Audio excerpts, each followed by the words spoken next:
प्रिय विद्यार्थियों नमस्ते। आपका आपके अपने YouTube चैनल में हार्दिक स्वागत अभिनंदन। मैं हूं डॉक्टर सत्य मुदिता स्नेही, असिस्टेंट प्रोफेसर संस्कृत। हम भारतीय दर्शन का एक सामान्य परिचय पढ़ रहे हैं। अब तक हमने भारतीय दर्शन की 2 शाखाएं पढ़ ली है, जिसमें आस्तिक और नास्तिक 2 शाखाएं होती है। उसके बाद में हमने जो नास्तिक शाखा है उसके प्रमुख जो नास्तिक शिरोमणि हैं 4 भाग, उनका अध्ययन कर लिया है। और आज हम नास्तिक दर्शन में ही जो अगला दर्शन आता है जैन दर्शन, उसका एक सामान्य परिचय देखेंगे। तो जैसा कि आपको पता है कि नास्तिक शब्द का क्या मीनिंग था। नास्तिको वेद निंदक है। नास्तिक वह दर्शन है जो वेदों की निंदा करता है, अर्थात वेदों को प्रमाण नहीं मानता है। तो यहाँ पर नास्तिक का अभिप्राय जो है वो भगवान में विश्वास करने से नहीं है, अपितु जो वेदों को प्रमाण नहीं मानने से है। तो भारतीय दर्शन के अंतर्गत ही आता है जैन दर्शन। और इसका जो विभाजन है वो आपको अच्छी प्रकार से याद रखना है। 3 नास्तिक दर्शन और जो 6 हैं वो आस्तिक दर्शन हैं। हम 4 भाग पढ़ चुके हैं। अगर आपने वह देख लिया हो तो अच्छी बात है, और नहीं देखा हो तो वो वीडियो देख लीजिएगा। 4 वीडियो में जारी किया गया है 4 भाग दर्शन का सामान्य परिचय। तो आज हम देखते हैं जैन दर्शन का एक सामान्य परिचय। तो जैसा कि नाम में ही इसके समाहित है जैन। जैन क्या होता है? तो जैन का मतलब होता है, ये शब्द निकला है जिन से। जिन मतलब जीतने वाला। किस चीज़ को जीतने वाला? राग द्वेष आदि शत्रुओं पर विजय प्राप्त करने वाला। जो कोई मुक्त पुरुष है वह जिन कहलाता है, और उससे संबंधित जो दर्शन है वह जैन कहलाता है। तो देखिए स्क्रीन पर आपके 2 शब्द लिखे हुए हैं, जैन मत और तीर्थंकर। तो जैन के अनुसार जैन मत के प्रवर्तक जो थे वो 24 तीर्थंकर थे। यानी कि जो प्रवर्तक के रूप में आप लोगों को ज़्यादातर ये पता होता है कि भगवान महावीर जो हैं वह इसके प्रवर्तक हैं, परंतु ऐसा नहीं है। भगवान महावीर तो 24वें तीर्थंकर हैं। उनसे पहले 23 हो चुके थे, तो जो पहला होगा वही तो इसका प्रवर्तक होगा। तो जो पहले थे वह थे ऋषभ देव, वो इसके प्रथम तीर्थंकर थे, वही इस धर्म के प्रवर्तक थे। तो ये जो आज अध्ययन सामग्री आपके सामने प्रस्तुत की जा रही है, ये न केवल संस्कृत में जो दर्शन का सामान्य परिचय तो होता है वहाँ काम की है, अपितु जो प्रतियोगी परीक्षाएं होती है, कोई सी भी प्रतियोगी परीक्षा ले लीजिए आप, राजस्थान की हो चाहे भारत की हो, छोटी से लेकर बड़ी परीक्षाओं में भी जैन और बौद्ध पे बहुत ही प्रश्न पूछे जाते हैं जो कि सामान्य अध्ययन में गिने जाते हैं। तो आप इस दृष्टि से भी इसको पढ़िए। इतिहास के विद्यार्थी हों या फिर किसी भी कंपटीशन के विद्यार्थी हों, आप उस हिसाब से भी इसको सुनिएगा, पढ़िएगा। बहुत ही सरल शब्दों में, बहुत ही इसके नामों में ही आपको सब कुछ मिल जाएगा ज्ञान। तो देखिए इसके 24 तीर्थंकर अभी हुए हैं। इसका मतलब बहुत लंबी परंपरा रही है तीर्थंकरों की। तो इसमें से जो 2 तीर्थंकर थे उनका नाम तो ऋग्वेद में भी मिलता है। तो इसका मतलब ये ऋग्वेद काल के ही समय के हैं, ये मतलब वैदिक समय के आसपास के ही हैं ये। तो सबसे प्रथम इसके तीर्थंकर का क्या नाम बताया मैंने? ऋषभ देव। तो ऋषभ देव इसके प्रथम तीर्थंकर थे। तो इससे ही प्रश्न क्या बनेगा आपका कि इसके जो जैन मत के प्रवर्तक आचार्य का नाम बताइए। तो क्या बताएंगे आप? ऋषभ देव बताएंगे, भगवान महावीर नहीं बताएंगे। भगवान महावीर तो 24वें हैं। तो ज़्यादा प्रसिद्धि भगवान महावीर को इसलिए मिली क्योंकि जो वर्तमान में हम कुछ इसके स्वरूप देख रहे हैं वो भगवान महावीर के द्वारा विकसित किए गए हैं, और वहीं पर ही आके परंपरा रुक गई थी। तो 24वें तीर्थंकर अंतिम हुए और वही ज़्यादा प्रसिद्ध हुए। तो अब हम आ जाते हैं 24वें तीर्थंकर पे, अर्थात भगवान महावीर पे। तो महावीर के जो बचपन का नाम था वह था वर्धमान। तो वर्धमान कहिए या फिर महावीर कहिए, दोनों एक ही हैं। ये 24वें तीर्थंकर थे और अंतिम तीर्थंकर थे। यहीं पर ये परंपरा रुक गई थी। तो अब आपको तीर्थंकर तीर्थंकर इतनी बार मैंने बोल दिया, इस शब्द का मतलब तो जान लीजिए आप। तीर्थंकर, संस्कृत जानने वाला विद्यार्थी आराम से शब्द को समझ लेगा। तीर्थ यानी तैर कर पार करना, कर यानी कर लिया है जिसने, यानी कि तैर कर जिसने भवसागर को पार कर लिया है, यानी भवसागर से पार चले गए हैं ये। राग द्वेष इत्यादि जो मोह माया से युक्त जो ये संसार है उससे ये परे चले गए हैं। कर यानी करके चले गए हैं। ये तो इनके खुद के संदर्भ में हुआ। और जब ये अपने ज्ञान के आधार पर दूसरों की मुक्ति के लिए प्रयास करते हैं तब ये हो जाते हैं दूसरों को इस भवसागर से पार करवाने वाले। तो दोनों तरह से इसका अर्थ हम ले सकते हैं। एक तो ये खुद भवसागर से पार हो चुके हैं, और दूसरा है दूसरों को भवसागर से पार कराने में मदद करने वाले तीर्थंकर कहे जाते हैं। तो भगवान महावीर इसके सबसे ज़्यादा प्रसिद्ध प्रवर्तक हुए, यानी कि जो है अंतिम 24वें तीर्थंकर। अब इनका जो जन्म था वह ईसा से पूर्व 6ठी शताब्दी में ही हो गया था। किनका जन्म? 24वें तीर्थंकर भगवान महावीर का जन्म, यानी गौतम बुद्ध से कुछ पहले। तो गौतम बुद्ध जो कि बौद्ध दर्शन के प्रवर्तक हैं, उनसे कुछ पहले भगवान महावीर का जन्म हो चुका था। और भगवान महावीर 24वें तीर्थंकर है, अर्थात इससे पहले 23 तीर्थंकर हो चुके थे। इसका मतलब जैन दर्शन जो है वो बौद्ध दर्शन से तो बहुत प्राचीन है, क्योंकि जैन के जो भगवान महावीर हैं वह भी भगवान बुद्ध से पहले ही हो चुके हैं। तो आपको ये ध्यान रखना है कि ये बहुत प्राचीन दर्शन है। और बौद्ध दर्शन और जैन दर्शन में भी कई बार ऐसे जो प्रश्न होते हैं जीके वगैरह में, उसमें कथन हो जाते हैं, तो उस कथनों में भी आपको पहचानने में आसानी होगी कि जैन दर्शन बौद्ध दर्शन की अपेक्षा प्राचीन है। अब वर्धमान जो थे भगवान जो महावीर, जिनका वर्धमान नाम था, वह उनसे पूर्व 23 तीर्थंकर हो चुके थे। तो 23वें तीर्थंकर कौन थे? उनका नाम था पार्श्वनाथ या पारसनाथ भी इनको पढ़ा जाता है अपभ्रंश में। तो आप ध्यान देंगे यहाँ पर 24 के 24 आपको याद नहीं करने, एक याद करना है सबसे पहला ऋषभदेव, 23वां याद करना है पार्श्वनाथ, और 24वें याद करने हैं भगवान गौतम बुद्ध, ये भगवान महावीर। तो भगवान महावीर 24वें तीर्थंकर हैं। और अब देख लीजिए इनका तो जो पार्श्वनाथ है वो 23वें तीर्थंकर है, और इनका समय ईसा से लगभग 900 पूर्व माना जाता है। ईसा से भी 900 वर्ष पहले हो चुके थे पार्श्वनाथ। अन्य जो 22 तीर्थंकर हैं वो प्रागैतिहासिक युग के हैं। अब इतने ज़्यादा प्राचीन इनकी परंपरा रही है तीर्थंकरों की कि इतिहास का ही पता नहीं है। तो जो इतिहास के विद्यार्थी होते हैं वो कालों को जानते हैं कि प्रागैतिहासिक काल भी एक काल होता था, उस समय के माने गए हैं।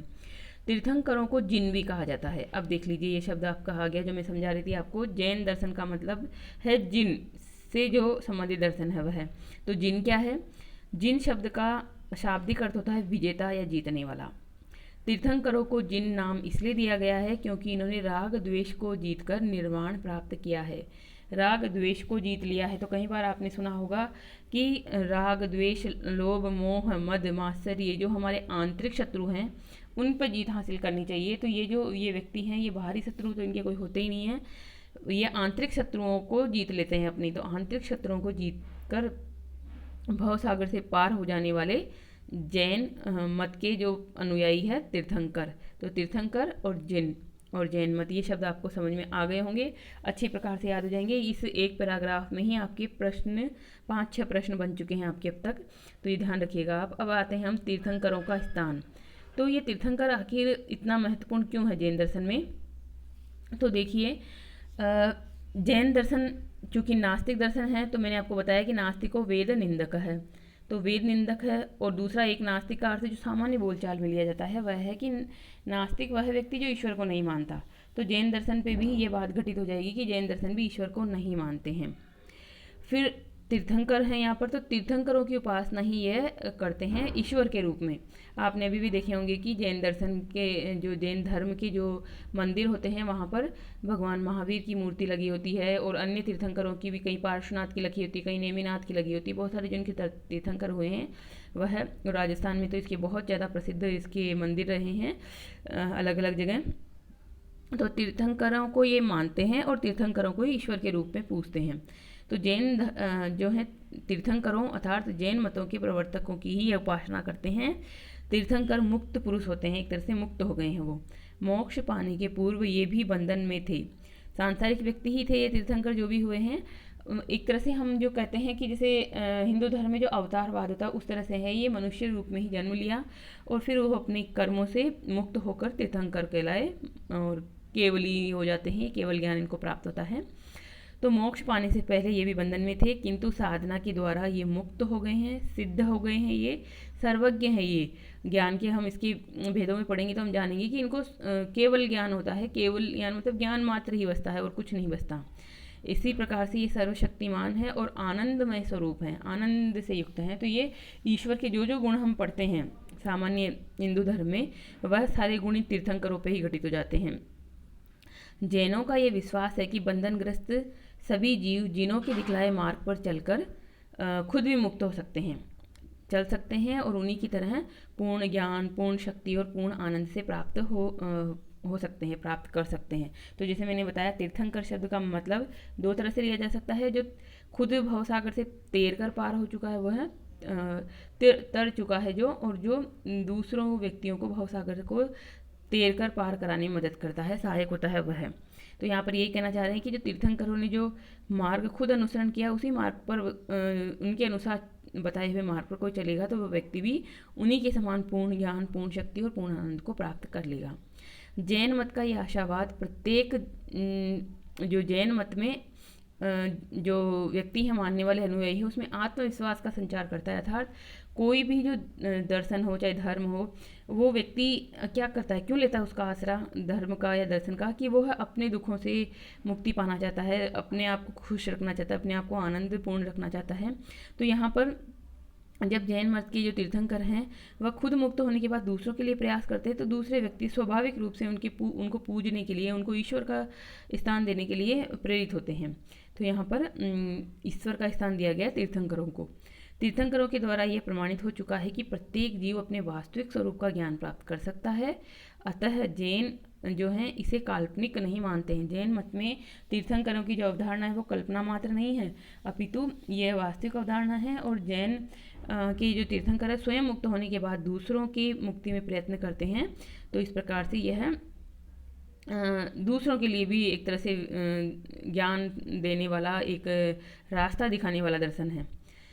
तो यह आपको समझ में आया होगा कि तीर्थंकरों का स्थान क्या है। तीर्थंकरों का स्थान है भगवान के स्वरूप ये हैं, और विभिन्न प्रकार के जो मंदिर होते हैं उसमें तीर्थंकरों की ही मूर्तियाँ लगी होती हैं।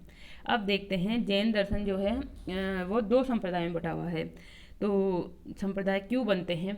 संप्रदाय बनते हैं कुछ विचारों में भेद होता है तो, और अगर वो दो संप्रदाय हैं, किसी एक ही जो है पेड़ की दो शाखाएं हैं, इसका मतलब उसमें कुछ ना कुछ समानताएं भी होगी। तो अब हम यहाँ देखेंगे इनके दो संप्रदाय कौन कौन से हैं। तो जैन दर्शन जो है कालांतर में, बहुत बाद में जाकर दो संप्रदायों में बट गया, श्वेतांबर और दिगंबर। इन संप्रदायों में मूल सिद्धांतों में भेद नहीं है। मूल सिद्धांतों में भेद नहीं होगा तभी तो एक दर्शन की दो शाखाएं कहलाएंगी ये, बल्कि उनका जो मतभेद था वो क्या था, आचार विचार संबंधी कुछ गौण बातों को लेकर है। यानी कि तत्व मीमांसा और ज्ञान मीमांसा का भेद नहीं है, अपितु तो आचार मीमांसा का भेद है श्वेतांबर और दिगंबर में। दोनों ही संप्रदायों के लोग तीर्थंकरों के उपदेशों को अवश्य मानते हैं, किंतु जो श्वेतांबर है, श्वेतांबरों की अपेक्षा दिगंबर में अधिक कट्टरता पाई जाती है। दिगंबर, अब देख लीजिए, आप इसके शब्दों को समझेंगे ना तो आपको अभी सारा समझ में आ जाएगा, कुछ भी याद रखना नहीं पड़ेगा, अलग से रटना कुछ नहीं पड़ेगा। श्वेतांबर शब्द का मीनिंग समझ लीजिए और दिगंबर शब्द का मीनिंग समझ लीजिए, आपको सब कुछ समझ में आ जाएगा। दिगंबर का क्या मतलब होता है? दिगंबर का शाब्दिक अर्थ तो ये होता है कि दिक और अंबर, दो शब्द हैं यहाँ पर। दिक यानी दिशाएं, अंबर यानी वस्त्र। तो दिशाएं ही जिनका वस्त्र है, यानी कि कोई जो नग्न व्यक्ति है जिसने वस्त्र नहीं पहन रखे हैं, वो क्या अपनी व्याख्या करता है कि ये दिशाएं जो चारों तरफ से मेरे ऊपर मेरे को आच्छादित किए हुए, मेरे ऊपर आवरण के रूप में हैं, वही मेरे अंबर हैं, मुझे और किसी वस्त्र की कोई आवश्यकता नहीं है। तो दिगंबर सन्यासी वस्त्रों को धारण नहीं करते हैं और वह दिशाओं को ही अपने आवरण के रूप में मानते हैं। इसलिए दिगंबर का जो मीनिंग होता है वह होता है नग्न, परंतु इसका जो शाब्दिक अर्थ है, जो दो शब्दों से बना है ये शब्द दिक प्लस अंबर, तो श्वेतांबर जो है इसका मतलब दिगंबर का मतलब हुआ जो दिशाओं को ही वस्त्र के रूप में मानते हैं, ऐसे व्यक्ति अर्थात जो वस्त्र धारण नहीं करते हैं। और यहाँ पर आप जानेंगे इसमें अपरिग्रह भी एक सिद्धांत है जैन दर्शन का। तो उसका भी यही मतलब होता है कि कोई भी वस्तु का आपको परिग्रह करना ही नहीं है, इकट्ठा करना ही नहीं है, कम से कम में जितना आपका काम चल सके उतने में काम चलाना चाहिए। तो वस्त्रों की आवश्यकता ही नहीं महसूस होती दिगंबर सन्यासियों को। तो यहाँ पर जो दिगंबर सन्यासी है वो वस्त्रों का जो है व्यवहार नहीं करते हैं। अब आता है श्वेतांबर शब्द, श्वेत प्लस अंबर, ये भी दो शब्दों से मिलकर बना है। संस्कृत के विद्यार्थी जानते होंगे, इसमें है सवर्ण दीर्घ संधि है, श्वेत प्लस अंबर, श्वेतांबर। सफ़ेद वस्त्र अर्थात जो सफ़ेद वस्त्रों को, श्वेत वस्त्रों को धारण करते हैं वह है श्वेतांबर, यानी श्वेत वस्त्रधारी। अब ये क्या हुआ, ये कालांतर में होता है कि जब महिलाओं को स्थान दिया गया इसमें, तो महिलाओं को तो जो है नग्न अवस्था में नहीं रह सकती हैं, वो तो उनको तो कुछ ना कुछ वस्त्र धारण करने पड़ेंगे। तो वस्त्र धारण करना शुरू हुआ, तो जितने भी आपको जो जैन साध्वियाँ दिखेगी वह सब श्वेतांबर संप्रदाय की होंगी, क्योंकि श्वेत वस्त्र धारण करती हैं। और इसमें जो पुरुष अनुयायी होंगे वो भी श्वेत वस्त्र धारण करते हैं। तो पहले इसमें महिलाओं को स्थान नहीं दिया गया था, इसलिए दिगंबर इसका संप्रदाय था और दिगंबर होने से ही इनका काम चल जाता था। परंतु जब महिलाओं को इसमें स्थान दिया गया तो श्वेतांबर संप्रदाय के रूप में इसका जो एक स्वरूप दिखाई दिया। आचार विचार संबंधी ही ये विविध है। अब यहाँ पर और भी इसमें कुछ आएगा, जैसे कि मैंने बताया कि दिगंबर अधिक कट्टर हैं, श्वेतांबर थोड़े लचीले हैं। दिगंबरों में तो महिलाओं को भी स्थान नहीं है, परंतु श्वेतांबर में महिलाओं को भी स्थान है। तो दिगंबरों के अनुसार तो पूर्ण ज्ञानी जो व्यक्ति हैं, महात्मा हैं, उनको भोजन की भी आवश्यकता नहीं होती। अर्थात जब आपको पूर्ण ज्ञान हो जाएगा, केवल ज्ञान मात्र ही रहेगा, केवल ही कहलाओगे आप, तब आपको भोजन की भी आवश्यकता नहीं रहेगी। जैसे वस्त्रों की आवश्यकता नहीं है, वैसे भोजन के बिना भी आप जी सकते हो। वे यह भी कहते हैं कि स्त्रियां जब तक पुरुष रूप में वेश ग्रहण न करें तब तक वे मुक्ति नहीं पा सकती। अब ये जो दिगंबर संप्रदाय है वो कट्टर है, तो स्त्रियों को एक तरह से पुरुष रूप में वेश ग्रहण करने पर ही वह मुक्ति के मार्ग पर चल सकती हैं, इस प्रकार का बताया। और स्थान दिया ही नहीं उन्होंने तो पहले तो, और बाद में जब आलोचना होती है तब स्त्रियों को भी स्थान देना पड़ता है, क्योंकि स्त्रियां भी समाज की जो है 50% योगदान रखती है। तो एक पक्ष को आप छोड़कर आप प्रसिद्धि प्राप्त नहीं कर सकते हो, तो उसका भी आपको ध्यान रखना पड़ेगा। और जो श्वेतांबर है वो श्वेतांबर इन बातों को नहीं मानते हैं। अर्थात श्वेतांबर और दिगंबर में अंतर आपसे पूछा जाए, इनके मीनिंग पूछा जाए तो मीनिंग तो आप बता दोगे श्वेतांबर और दिगंबर शब्द की, परंतु अंतर पूछा जाए तो क्या बताओगे कि दिगंबर संप्रदाय जो हैं वो अधिक कट्टर हैं। दिगंबर संप्रदाय के अनुसार वस्त्रों का व्यवहार नहीं किया जाता है। दिगंबर संप्रदाय का जो व्यक्ति है उसको पूर्ण ज्ञान प्राप्त हो जाने पर भोजन की भी आवश्यकता महसूस नहीं होती। और दिगंबर जो संप्रदाय है वह मानता है कि स्त्रियों को जो है मुक्ति प्राप्त नहीं हो सकती है, और स्त्री शरीर से, स्त्री के रूप में, स्त्री शरीर जब तक उसको मिला हुआ तब तक उसे मुक्ति प्राप्त नहीं हो सकती है। उसे पुरुष रूप में आएगी वो तभी उसे मुक्ति मिलेगी। तो इस प्रकार के जो विचार हैं वह हैं दिगंबर के, और श्वेतांबर के ऐसे विचार नहीं हैं। श्वेतांबर थोड़ा खुला हुआ है। अब देखते हैं हम इसमें आगे और हमें क्या मिलता है। तो अब आते हैं हम जैन साहित्य पे, कि इतनी सारी बातें जो मैं आपको बता रही हूँ वो मुझे कहाँ से पता चली, या फिर अन्य जो किताबें लिखी गई है दर्शन की, वहाँ पर जैन दर्शन के बारे में वर्णन कहाँ से मिला। तो इसके बारे में हमें वर्णन मिलता है इसी के साहित्य से। और साहित्य किस भाषा में लिखा जाएगा, तो साहित्य के लिए कोई ना कोई भाषा आधार होगी। तो जैन दर्शन बहुत समृद्ध साहित्य, बहुत ही ज़्यादा। जैन दर्शन की जो अभी भी जो जैन धर्म के जो मंदिर होते हैं, उन मंदिरों में बहुत बड़े बड़े जो हैं वो होते हैं पुस्तकालय। उन पुस्तकालयों में इनकी प्राचीन पांडुलिपियाँ संग्रहित है अभी भी। मंदिरों के जो बेसमेंट में बहुत बड़े बड़े पुस्तकालय अभी भी मौजूद हैं, जहाँ पर इनके प्राचीन जो तीर्थंकरों के और ऋषि मुनियों की, आचार्यों की लिखी हुई पांडुलिपियाँ सुरक्षित हैं। तो जैन दर्शन बहुत ही समृद्ध दर्शन है। इतिहास के विद्यार्थी जरूर इसके पढ़ते होंगे कि किस प्रकार से इसमें बहुत सारे ग्रंथ मिलते हैं। ये जो दर्शन है वह प्राकृत भाषा में लिखा गया है, अधिकांशतः प्राकृत भाषा में लिखा गया है, बाद में संस्कृत भी इसमें आ गई है। तो जैन मत के मौलिक सिद्धांत और ग्रंथों को सभी संप्रदायों के लोग मानते हैं, सभी संप्रदायों के लोग इसे मानते हैं। कहा जाता है कि इन सिद्धांतों के जो उपदेष्टा थे वो 24वें तीर्थंकर महावीर स्वामी थे। तो जो महावीर स्वामी हैं वो 24वें तीर्थंकर थे। जो ये वर्तमान में अभी जितना भी मिलता है वह, यानी कि प्राचीन समय के जो तीर्थंकर थे उन्होंने एक कहा होगा परंतु उसको संग्रह रूप में दिया, वह 24वें तीर्थंकर भगवान महावीर के स्वामी को ही योगदान जाता है इसका। तो प्राचीन जैन साहित्य अधिकांशतः प्राकृत भाषा में है, मैंने आपको ये बताया। आगे चलकर जैन दर्शन की जब आलोचना होने लगी तो उस आलोचना का जवाब देने के लिए इसने क्या किया, अपने मत का संरक्षण इसे करना था। तो जैन ने अपने मत के संरक्षण के लिए संस्कृत भाषा को भी अपनाया, क्योंकि संस्कृत भाषा भी प्राचीन जो थी वो बोलचाल की भी भाषा थी और साहित्य की भी भाषा थी। तो संस्कृत भाषा के ग्रंथ लिखे गए थे, संस्कृत में ही कोई आचार्य आलोचना कर रहा है, तो इन्हें जैन जो मतावलंबी थे, जैन जो आचार्य थे, उनको संस्कृत सीखनी भी पड़ी और उन्होंने संस्कृत में ही अपने ग्रंथों को लिखा। इस प्रकार संस्कृत में भी जैन साहित्य का विकास हुआ है। प्राचीनतम जैन ग्रंथों में 14 पूर्व और 11 अंग गिनाए जाते हैं। अब देखिए विभाजन होता है, अलग अलग नामकरण होते हैं, तो यहाँ पर पूर्व और अंग इस रूप में है। तो 14 तो यहाँ पे पूर्व हैं और 11 यानी 11 जो है अंग यहाँ पे गिनाए गए हैं। जो पूर्व ग्रंथ थे वो अब लुप्त हो गए हैं, पूर्व ग्रंथ नहीं मिलते हैं। जो अंग ग्रंथ हैं वो अभी भी मिलते हैं, और अंग के बाद ही उसमें निकल के आया उपांग, अंग से छोटा उप अंग उपांग। कुछ प्रकीर्ण और कुछ सूत्र इत्यादि लिखे गए हैं, नाना श्रेणी के इसमें ग्रंथ मिलते हैं हमें। तो संस्कृत में उमा स्वामी का तत्वार्थाधिगम सूत्र, देखो नाम आ गया इसमें, तत्व का अधिगम कराने वाला सूत्र। लेखक कौन है? उमा स्वामी। किस भाषा में लिखा गया है? संस्कृत में। तो ये भी प्रश्न जितने भी बातें स्क्रीन पर आपकी लिखी हुई है, हर एक चीज़ आपको याद करनी है, कॉपी में लिखनी है कि बहुत छोटे छोटे प्रश्न इससे बन सकते हैं।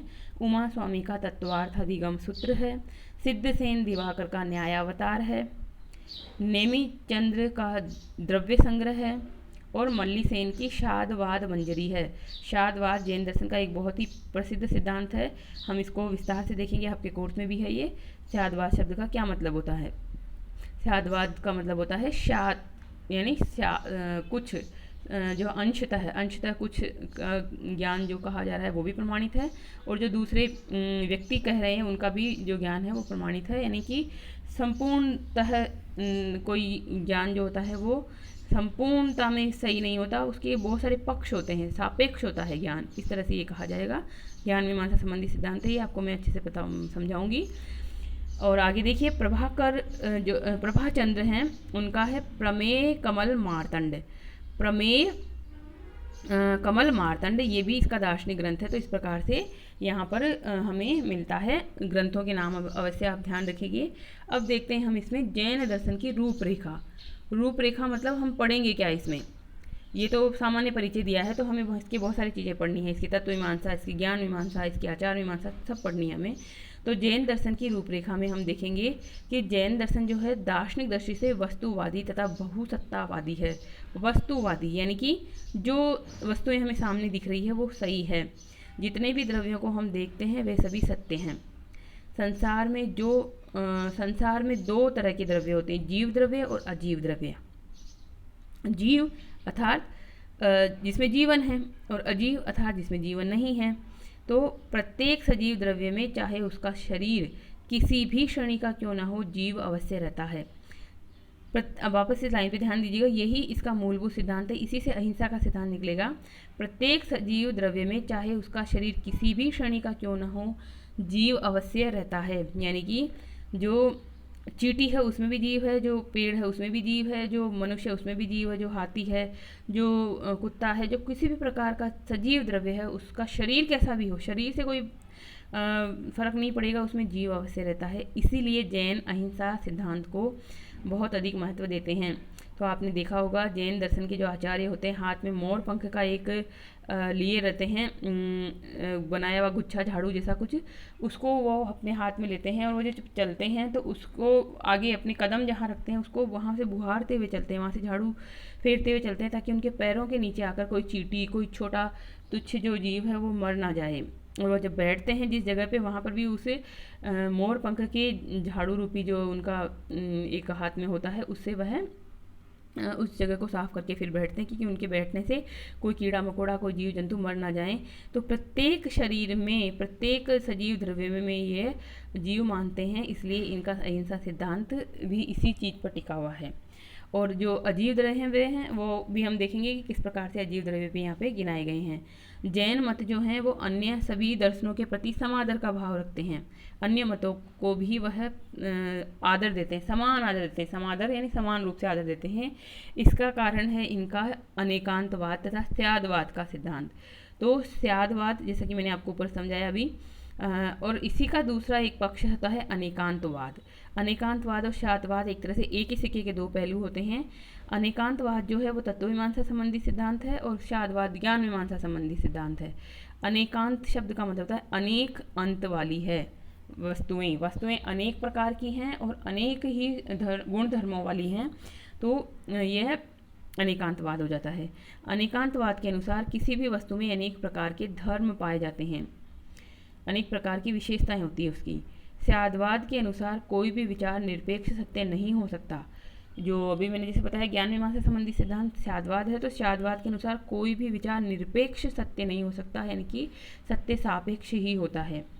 एक ही वस्तु के संबंध में दृष्टि, अवस्था आदि भेदों के कारण भिन्न भिन्न विचार सत्य हो सकते हैं। तो आपने इसके बारे में बहुत एक प्रसिद्ध कहानी सुनी होगी, हाथी की कहानी भी इसमें आएगी कि किसी अंधे व्यक्ति को बताया गया कि एक हाथी उसके सामने रखा गया और उसको स्पर्श करके बताया गया कहने के लिए कि आप इसको छूइए, ये क्या है। तो उस अंधे व्यक्ति ने उसकी मान लो कि सूंड को छुआ और उसने कहा कि ये तो एक कुछ खंबे जैसा कुछ व्यक्ति है, ऐसे करके।